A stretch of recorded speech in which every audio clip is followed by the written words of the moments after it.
Hi guys, welcome back to my channel. So ఈరోజు అరిసెలు చేయబోతున్నాం. సో బియ్యం నానబెట్టేసాం. అండ్ ఇప్పుడు వచ్చి అత్తయ్య అరిసెల బెల్లం తురుముతున్నారు. ఆ తర్వాత మేము పాకానికి వేసుకుంటున్నాం అన్నమాట. సో ఇది పాకం ఫస్ట్ టైం నేను చేస్తున్నా. సో పైన ఆంటీ వచ్చి నాతో చేయిస్తున్నారు పాకం ఎలా పట్టాలి అని చెప్పి.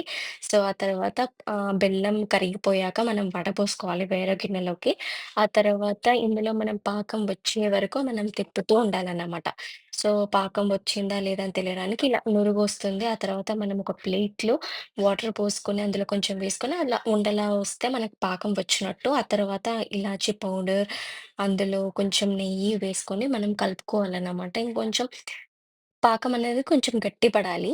సో, ఆ తర్వాత మనం దింపేసుకోవచ్చనమాట. సో, నెయ్యి వేసేసాను. సో, నెయ్యి వేసుకొని కొంచెం కాసేపు అలా కలిపాక, ఆ తర్వాత మనం కొంచెం కొంచెం పిండి వేసుకొని బాగా కలుపుతూ ఉండాలి. మరీ గట్టిగా అవ్వకూడదు పిండి. జస్ట్ కొంచెం లూజ్‌గా ఉండాలన్నమాట. సో, అప్పుడైతే మనకి అరిసెలు చాలా బాగొస్తాయి.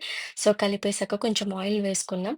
ఆ తర్వాత ముకుడులో ఆయిల్ వేసుకొని నెక్స్ట్ మనం ఆహ్, అరిసెలు చేసి ఫ్రై చేసుకోవడమే. సో, ఇంతేనండి. అరిసెలు మాత్రం చాలా టేస్టీగా వచ్చాయి. బికాస్ మన టేస్ట్ కూడా మనం అరిసెల బెల్లం యూజ్ చేయడం వల్ల మనకి ఆ టేస్ట్ చాలా బాగా వస్తుంది.